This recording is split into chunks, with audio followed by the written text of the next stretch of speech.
Hey everybody, welcome back to DBS. I'm so glad to bring you this video where we're gonna just get right into the action and just kill some invaders. Now see, here's the thing. Soul level 125, 75 dex, and washing pole, Lothric Knight Sword, scimitar, doing some heavy damage. Right, so here's the thing. First of all, I apologize for not uploading as often or whatever. Just had some things going on in real life. I had a business trip and stuff, and some family issues. So right away, we get this guy who doesn't want to give the honor bow. He wants to go in for the kill. Now, in the beginning, I thought I was having the Onikiri and Obadachi, but actually he's got the black blade and what I believe to be an S-stock, or not. I don't know what is in his other hand. But he's a nimble guy. I tried to parry him there. That didn't work. Here's the thing.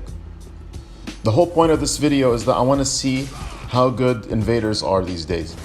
We've seen a lot of people on all YouTube channels and Reddit threads and stuff talk about invasion tips and things like that. So I want to test him because we take pride and joy in seeing people killing gankers. Well, against solo hosts, it's a different ball game altogether.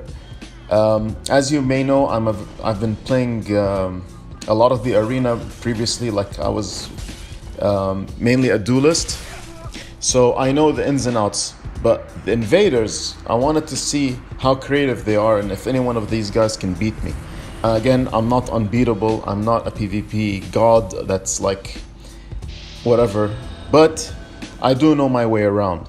And again, with this deck setup with the washing pole and the Lothric Knight Sword and the scimitar, it's not easy to beat. Let's put it this way.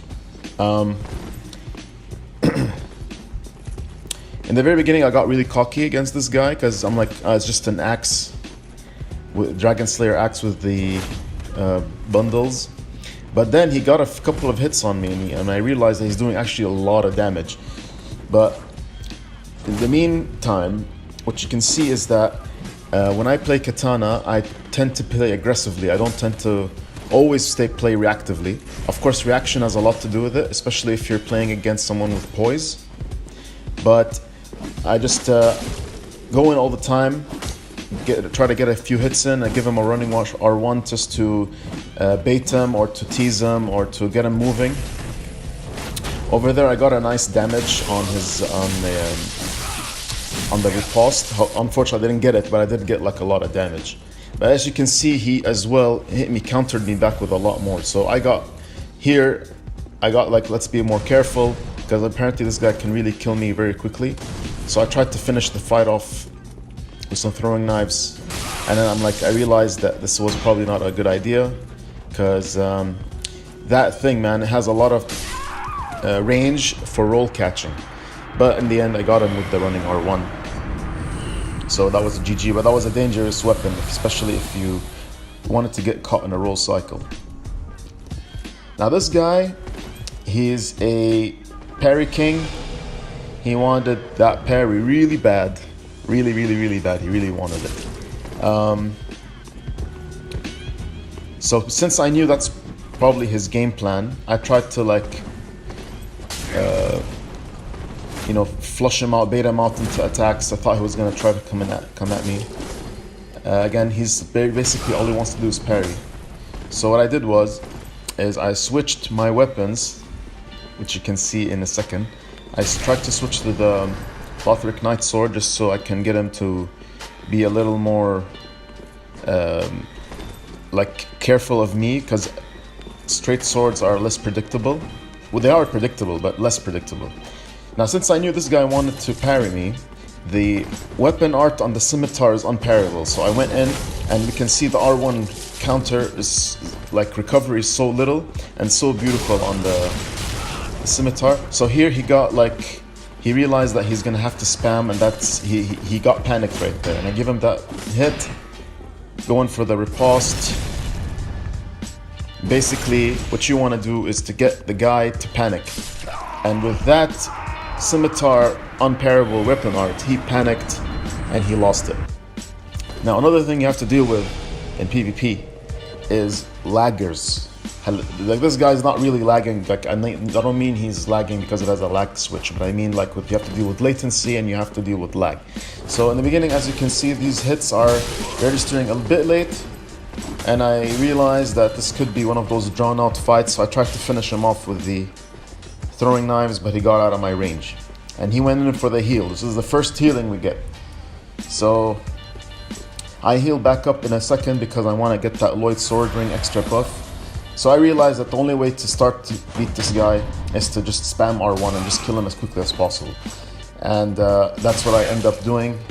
I tried to parry him there, as you can see with lag. My parry just went right through, and I was able to spam him to death. Nice, nice. So this guy invades again. I didn't see that there was a lot of activity today. I got a lot of repeats. I did this in one session, so I'm like, I'm just gonna get 10 kills and then just move on. So I switched to the scimitar, tried to finish him off really quickly because I knew this is the same guy with the lag and I didn't want to deal with it. So I just ran into him, tried to kill him as fast as possible. Again, with latency, he wasn't able to parry me, and I got him down really quickly there.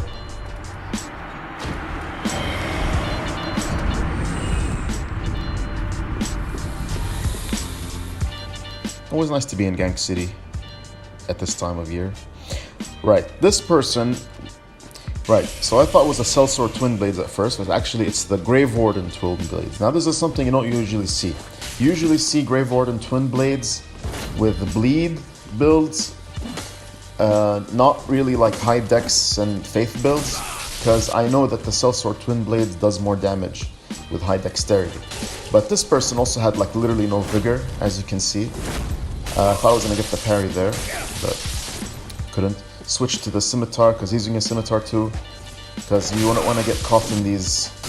And he basically died in 3 hits because there was no HP. So don't consider that glass cannon builds are viable, especially if you're going to go into a gank. Unfortunately for him, I just moved around him real quickly. He probably wanted to get me in the combo. But if you were against a couple of opponents without any HP, you're dead easily. Now this guy, I don't think he gave me a lot of trouble. I can't really remember, but curved swords, curved greatswords. Curved greatswords are very dangerous. They do a lot of damage, obviously, but they can roll catch you, and they've got the poise. So you always have to make sure that you, on such situations, miscalculated that parry, of course. You have to make sure that you don't run into a bad situation.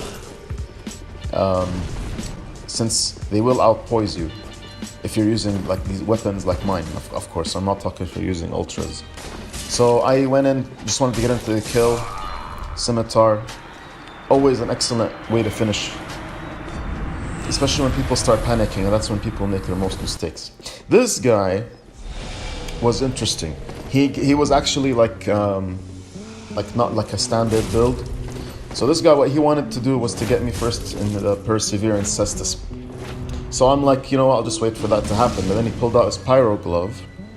And then I realized that this guy is going to try to use the Perseverance weapon art against me with some spells. And over here he caught me with that Great Chaos Orb, and I didn't think that would happen. This guy's interesting. He tried to use Sacred Oath, but it's very limited in its use in PvP. So then he pulls out what I call the Revan 619 favorite pyromancy, the flame. What was this thing called? I forgot. Torch, flame, whip? No, I forgot what it's called actually. I haven't played this game in a while. And then anyway, the guy just chugged and then he just ran off. I don't know if he meant that I was really good, he's not going to beat me or what. Now this guy didn't want to have fun at all. He wanted to come in right and try to kill me. So what I was doing, I was trying to find a spot and to switch to my Frayed Blade, because usually Frayed Blades are excellent against ultra great weapons. But the problem with this guy is that he's an actually competent player with the Zwei-handed. He was pressuring me, and of course, we know that I cannot trade him with poise, and that was a mistake on my part, and I ate 2 swings. Roll out because I knew he was going to roll and try to plunge attack. So here I'm just trying to outspace him, trying to make sure he makes the first move and then I counter.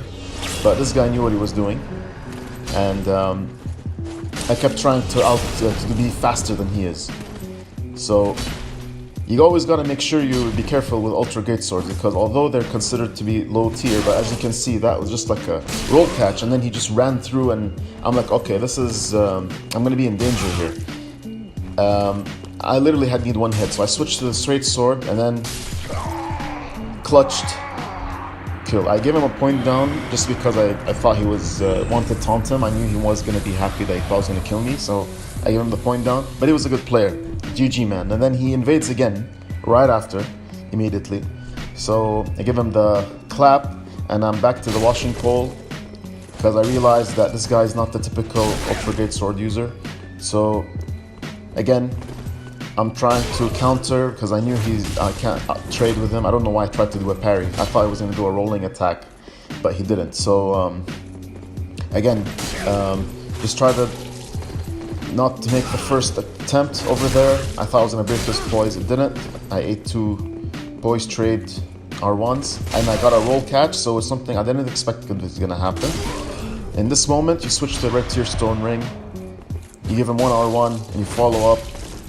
He's now trying to kill me as much as possible, and then I countered back with the R1 with the red tier stone ring. So don't lose your cool, folks. Stay cool. This is the main thing. You gotta stay cool. You gotta, if you want to win, you gotta stay cool. You gotta check out what's going on. You got to analyze your surroundings. Now this is the 3rd time he invades, and this time he really wants to kill me. This guy does not want to play around. So what I did was I switched to the curved sword just to, like, you know, change things up a bit. So again, wait for him to attack, and then you counter because you're not going to trade. And I thought for some reason that I was out of his range or something, so I went in for those. But then he made the mistake of blocking, and then I got him with that. It's very easy to turn things around. You just have to stay at it. Now, so far, none of these invaders have been giving me such a hard time, except this guy in the first round. But obviously, he's one of the good ones. So kudos to this guy. And then I realized that there's not much activity going on, so I waited a bit. And this is a doozy for y'all. This is the last fight of the day. So this guy is the lag guy, as he's invading as an Aldrich Faithful. So I went in to kill him real quick because there was another invader in the world, and I missed because it was too far. So I tried to kill him real quick, but in the same time the invader comes in and it becomes a 2v1 gank. So I wanted to show this to you all because I know that maybe someone will be like, well, yeah, it's playing duels is very easy, but how about if you're managing 2 or more people? So this is a reverse gank. So this is the invaders ganking me. Usually we're the ones fighting ganking hosts, but not much has changed. Here you gotta play smart. You gotta make sure everyone's in your view. Obviously I checked out that these guys both don't have a lot of health. My hits are doing a lot of damage. And another thing that was in my favor is that these guys are not as good players. When he popped out the chaos bed, how do you say that? Chaos bed vestiges. When he pulled them out, I knew I might be in trouble, but he never used it again. And then that guy went down real quick. And then this guy, I realized that he's gonna be easy to kill. Just go right after him. I was able to break his guard 3 times. That was the 2nd time.